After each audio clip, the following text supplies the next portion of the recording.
The Devanagala archaeological site is situated in the region of Maha.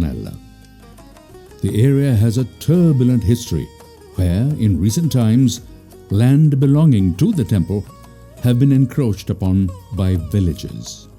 Attempts to reclaim the hundreds of lost hectares of land have failed.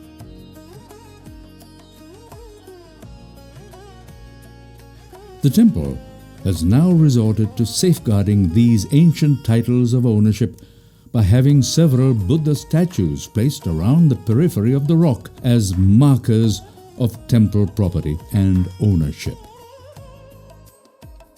To reach the ancient temple premises and plateau in the rock, one has to go up the east face on a moderately difficult path.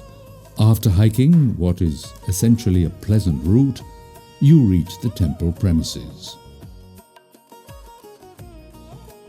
Devanagala has been identified by ancient historical records as Dasan Vihara, which was built during the reign of King Dhatusena during the Anuradhapura period. Other names which also refer to Devanagala are Kitsenpaua and Dunyasala Viharaya. The name Devanagala, according to folklore, states that it is second to the imposing rock of Bathalegala, which rises prominently on the horizon to the west. It is also said that this is the sacred location where the deity Dedimunda visited on 2 occasions. The direct translation of Devanagala means second rock.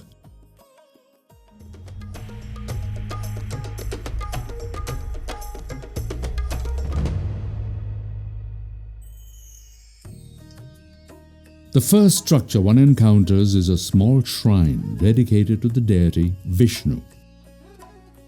On to the right, one can see a natural pond on the face of the rock, monasteries for monks, and a preaching hall. On the left is an unassuming white building next to the stupa. This building encloses the Tampita Viharaya. It's worth noting that the Tampita Vihara, which is the image house, the stupa and the Viharaya, has been vandalized on several occasions by treasure seekers and others trying to desecrate this religious monument. The archaeology department has restored many of the damaged artifacts. Today, one can appreciate the splendor of the Tampita Vihara, from the traditional foundation of stone and wooden stumps to the intricate wood carving of the doorframe, to the marvelous image house with its multiple Buddha statues. This is truly spectacular imagery and examples of Buddhist iconography. The Makara Torana, which is unusual in its design, adorns the central Buddha statue and stands out among similar Buddhist imagery. The stupa, which is adjoining the Tampita Viharaya, looks like any other found in a Buddhist temple, but this too is unique as it encloses a pond within its structure. Outlets for water to cascade out onto the rock face are visible. The views from the top of the rock are magnificent. The Bathalegala rock rises abruptly in the horizon. This is a distinctive landmark and allows you to get your bearings while scanning the undulating hinterland.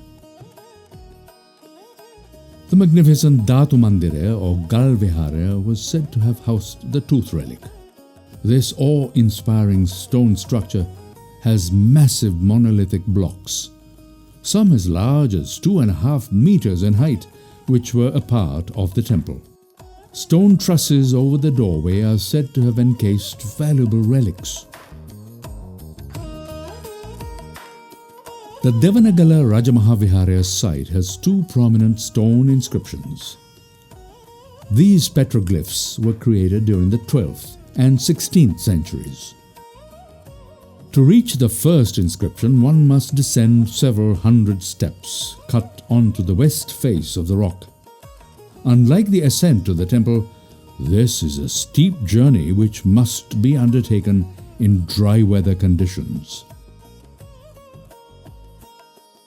The inscription reveals that under the orders of King Parakramabahu I, General Kitnuragal Senevi invaded the city of Kusumia in Rananagana Desa, referring to the country of Burma, now called Myanmar.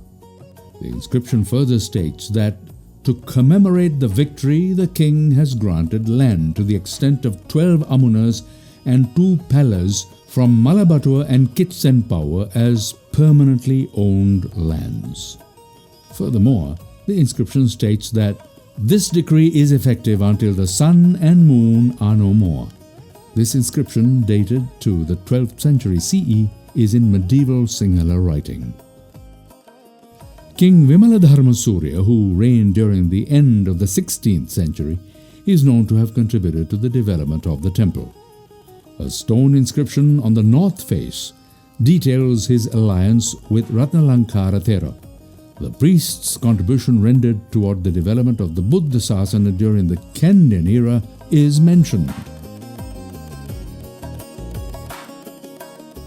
Not far from this location is the Sri Patula, or artistic impression of the Gautama Buddha's footprint. Here too attempts to deface it are visible, though the carvings and symbols have survived the ravages of time. Devanagala was declared a protected archaeological site as far back as 1941.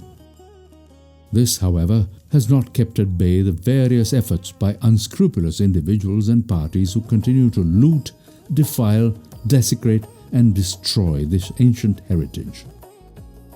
One can only hope that the artifacts and structures that have survived decades of wanton abuse will be lovingly looked after, so that future generations can marvel at the splendor of the rock temple of Devanagala Rajamaha Viharaya.